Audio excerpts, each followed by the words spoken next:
పరాజేతుం రుద్రం పరాజేతుం రుద్రం పరాజేతుం రుద్రం ద్విగుణశరగర్భౌ గిరిసుతే ద్విగుణశరగర్భౌ గిరిసుతే ద్విగుణశరగర్భౌ గిరిసుతే నిషంగౌ జంఘేతే నిషంగౌ జంఘేతే నిషంగౌ జంఘేతే విషమ విశిఖో బాఢమకృత విషమ విశిఖో బాఢమకృత విషమ విశిఖో బాఢమకృత యదగ్రే దృశ్యంతే యదగ్రే దృశ్యంతే యదగ్రే దృశ్యంతే దశశరఫలాః పాదయుగళీ దశశరఫలాః పాదయుగళీ దశశరఫలాః పాదయుగళీ నఖాగ్రచ్ఛద్మానః నఖాగ్రచ్ఛద్మానః నఖాగ్రచ్ఛద్మానః సురమకుట శాణైకనిశితాః సురమకుట శాణైకనిశితాః సురమకుట శాణైకనిశితాః. ఉత్తమం అని బాగా చెప్పారు. చూడండి, శంకరాచార్య స్వామి వారు నిన్న అమ్మవారి ఊరువులను జానులను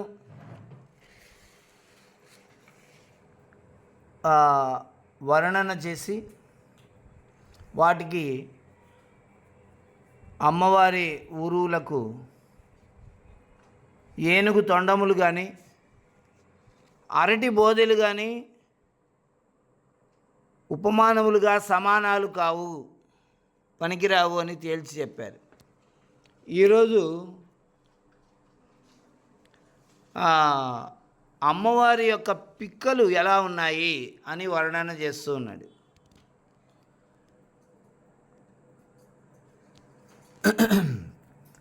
పరాజేతుం రుద్రం. రుద్రం శివుణ్ణి పరాజేతం ఓడించాలి అనేటువంటి కోరిక కలిగిన విషమ విశిఖ, విషమ బాణాలు కలవాడైన, బేసి బాణాలు కలవాడైన ఈ మన్మథుడు అమ్మవారి యొక్క తేజంఘే, అమ్మా నీ యొక్క రెండు జంఘే పిక్కలను నిషంగౌ బాణములను దాచుకునే అమ్ముల పొదిలాగా చేసుకున్నాడట. అందువల్ల పాదయుగళి, నీ రెండు పాదములు దశశర ఫలాః,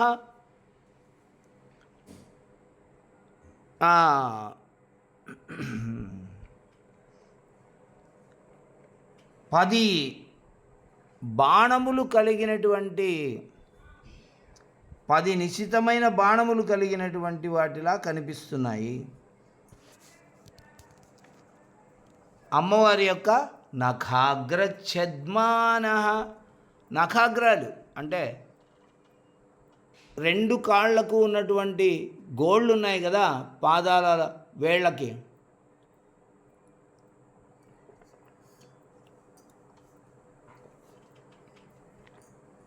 ఆ వేళ్లకు ఉన్నటువంటి గోళ్ళు బాణాలకు ఉన్నటువంటి ములుకుల్లాగా ఉన్నాయట. మరి ఆ బాణాలకు ఉన్నటువంటి ములుకులైతే అవి బాగా పదునుగా ఉండాలి కదా, అంటే సురమకుట శాణైక నిశితాః, దేవతల యొక్క సుర దేవతల యొక్క మకుట కిరీటములో చేత శాణైక రాపిడి తగలడం వల్ల, అంటే దాన్ని ఏమంటారు, పదును చేయడం వల్ల నిశితాహ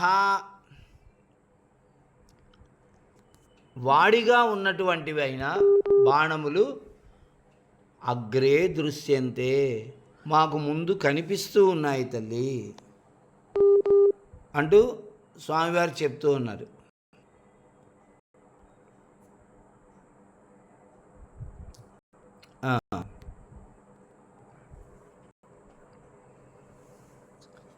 ఇక్కడ ఏమంటున్నాడంటే,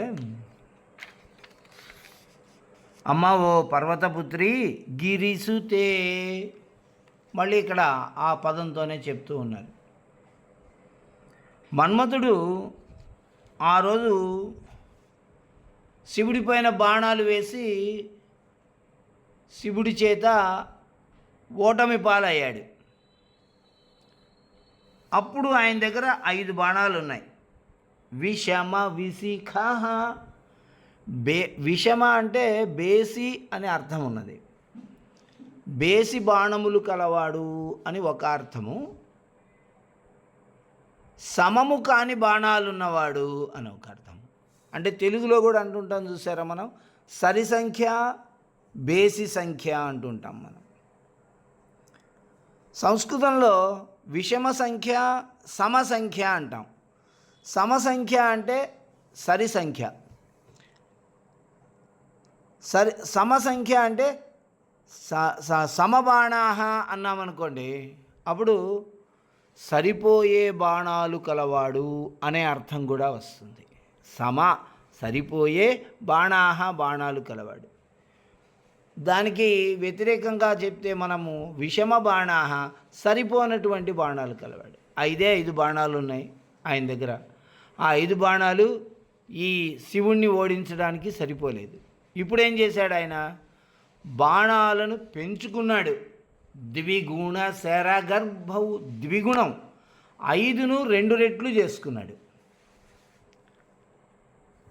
5ను 2 రెట్లు చేసుకుంటే ఎంత అవుతుంది? 10 అవుతుంది. 10 బాణాలను చేసుకున్నాడు. ఈ 10 బాణాలను ఎక్కడ పెట్టుకున్నాడండి?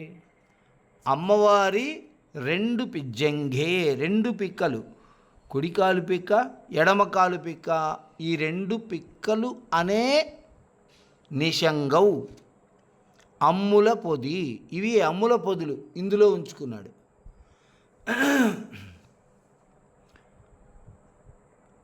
అలా ఉంచుకొని బాఢమకృత చక్కగా చేసుకున్నాడు అమ్మవారి పొదులను. ఇప్పుడు ఈ బాణాలను వేశారనుకో శివుడి పైన, ఆయన లొంగిపోవాల్సిందే అమ్మవారికి. ఆ రోజు మన్మథుడు శివుడి పైన బాణాలను ఎందుకు ప్రయోగం చేశాడు?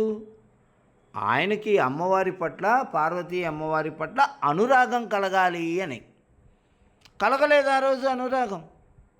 కలగకపోగా ఆ రుద్రుడు అంటేనే ఉగ్రమైనటువంటి స్వరూపం గలవాడని అర్థం. 3వ కన్నును తెరిచి మన్మథుడిని కాల్చిపడేశాడు. కాబట్టి మన్మథుడు ఆ రోజు నుంచి ఎలాగైనా సరే ఈ శివుణ్ణి ఓడించాలి, శివుడికి అమ్మవారి పైన అనురాగాన్ని పుట్టించాలి, అప్పుడు నేను గెలిచిన వాడిని అవుతాను అని ఒక కసి పెట్టుకున్నటువంటి వాడై ఇప్పుడు తన బాణాలను రెట్టింపు చేసుకున్నాడు. ద్విగుణ శర గర్భవు, తన బాణాలను రెట్టింపు చేసుకున్నాడు. 10 బాణాలు ఉన్నాయి. ఎక్కడున్నాయండి ఆ బాణాలు? అమ్మవారి పిక్కలు అనేటువంటి అమ్ముల పొదిలో ఉన్నాయి. యదగ్రే దృశ్యంతే దశశర ఫలాహ, ఆ దేవి యొక్క, అమ్మవారి యొక్క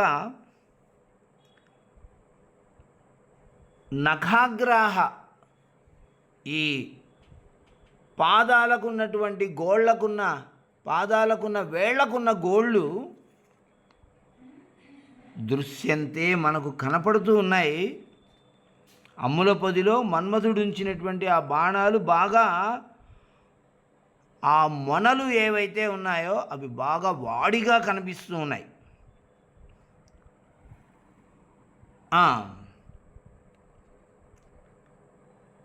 మరి వాటికి ఆ వాడిదనం ఎలా వచ్చిందండి? బాణాలు వాడిగా ఉండడం కోసం సానపడతారు వాటిని. కాబట్టి సానపట్టి మళ్ళీ మళ్ళీ అప్పుడప్పుడు సానపట్టుకుంటూ ఉంటారు ఆ ఆ వాడి తగ్గిపోకుండా ఉండడానికి. ఇక్కడ కూడా అలా సానపట్టడం జరుగుతోంది. ఎలా అంటే దేవతలందరి కిరీటాల స్పర్శ ద్వారా దేవతలందరూ వచ్చి అమ్మవారి పాదాలకు నమస్కారం చేసినప్పుడు వాళ్ళ కిరీటాలలో ఉన్నటువంటి మణుల యొక్క స్పర్శ తగిలి ఈ గోళ్ళు అనేటువంటి బాణాలు వాడిగా తయారవుతున్నాయంట. వాటికి బాగా సానబట్టినట్టు అవుతుందట గోళ్ళకి. అలాంటి బాణాలు అనే నఖాగ్రచ్ఛద్మాన, ఆ గోళ్ళు అనేటువంటి బాణాలు బాగా పదునుగా ఉండి ఈ 10 బాణాలు అయ్యాయి. ఇప్పుడు మన్మథుడి దగ్గర ఉన్నది 5 బాణాలే. అతన్ని పంచబాణుడు అని అంటారు. ఆ 5 బాణాలు కూడా పూల బాణాలు. అరవిందమశోకం చ చూతం చ నవమల్లిక. అరవిందమశోకం చ చూతం చ నవమల్లిక పంచబాణస్య సాయకాః. ఇంకొకటి మిస్ అయిందండి. చూతం చ నవమల్లిక నీలోత్పలం చ పంచైతే పంచబాణస్య సాయకాః. నీలోత్పలం. అరవిందం అంటే కమలం, అశోకం అంటే అదొక చెట్టు, అశోక వృక్షం. ఆ అశోక వృక్షానికి వచ్చినటువంటి పుష్పం. అరవిందమశోకం చ చూతం. చూతం అంటే మామిడి పూత. నవమల్లిక కొత్తగా విరిసినటువంటి మల్లె పువ్వు. నీలోత్పలం. నీలోత్పలం అంటే కలువ. ఈ 5 మన్మథుని యొక్క బాణాలు. వాటితో కొడితే తిరుగులేదు ఇంకా మన్మథుడి. అంటే ఆ బాణాలను వేస్తే ఆ స్త్రీ పురుషుల మధ్య ఒక అనురాగం అనేది ఏర్పడుతుంది. ఆ అనురాగానికి ఇంకా తిరుగులేదు. అయితే యోగీంద్రుడు అయినటువంటి శివుడి పైన మనస్సు, ఏకాగ్రమైనటువంటి మనస్సు గలవాడు, చంచలత్వము లేనటువంటి మనస్సు గలవాడు శివుడు. అటువంటి ఏకాగ్ర చిత్తం కలిగినటువంటి తపస్సంపన్నుడైన శివుడి పైన మన్మథుని బాణాలు ఆ రోజు పనిచేయలేదు. అందుకని ఆ రుద్రుని కంటి చూపుతో భస్మమైపోయాడు మన్మథుడు, ఓడిపోయాడు. అందుకని అప్పటి నుంచి కసి పెంచుకొని అమ్మవారి యొక్క 2 పిక్కలను 2 అమ్ముల పొదులుగా తయారు చేసుకొని తన 5 బాణాలను కాస్త 10 బాణాలను చేసుకొని తన పూల బాణాలను కాస్త ఇక్కడ గోళ్ల బాణాలుగా చేసుకొని వాటిని దేవతలందరూ తలలు వంచి నమస్కారాలు చేస్తూ బాగా సానబడుతూ ఉంటే ఇప్పుడు నేను రెట్టింపు బాణాలు పెంచుకున్నాను. అదేవిధంగా బాణాలకు బాగా సానబట్టి బాగా వాడిగా తయారు చేశాను. ఇప్పుడు నా చేతిలో శివుడు ఓడిపోతాడు అనే నమ్మకంతో ఉన్నాడట. ఇటువంటి అందమైనటువంటి వర్ణన ఎన్నో ఇందులో మనకు ఉన్నాయి. కాబట్టి ఇది సౌందర్య లహరి అనేటువంటి పేరుకు ఎంతైనా తగి ఉన్నది. ఎంత చక్కగా చెప్పాడండి. అమ్మవారి 2 పిక్కలు మన్మథుని యొక్క అమ్ముల పొదిలాగా ఉన్నాయట. అటువంటి ఈ శ్లోకాన్ని మనము 12 రోజులు ప్రతిరోజు 1000 సార్లు మనము ఈ శ్లోకాన్ని పారాయణ చేయాలి. బెల్లం పాయసము, తేనె అమ్మవారికి నివేదన చేయాలి. అలా చేయడం ద్వారా గజతురగ సైన్య స్తంభనము, ఏనుగులు, గుర్రాలు మొదలైనటువంటి వాటితో కూడినటువంటి సైన్యాన్ని ఆపేయగలిగేటువంటి శక్తి వస్తుందట. ఎంత పెద్ద శక్తి వస్తుంది చూడండి. ఏనుగులతో గుర్రాలతో కూడి ఉన్నటువంటి సైన్యం వచ్చి మన మీద పడుతూ ఉంటే ఆ సైన్యాన్ని అలా ఆపేసేయగలిగే శక్తి ఈ శ్లోకాన్ని 1000 సార్లు జపం చేయడం ద్వారా వస్తుంది మనకనంటే, ఈ శ్లోకంలో ఎటువంటి బీజాక్షరాలు మనకి దాగి ఉన్నాయి అనేది చూడండి. కాబట్టి అటువంటి శ్రేష్టమైనటువంటి శ్లోకం ఇది.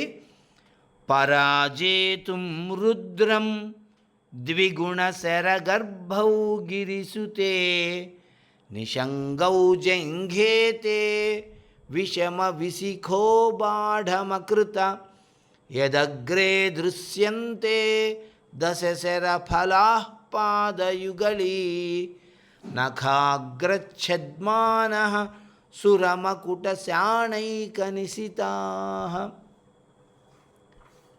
శ్రీమాత్రే నమః.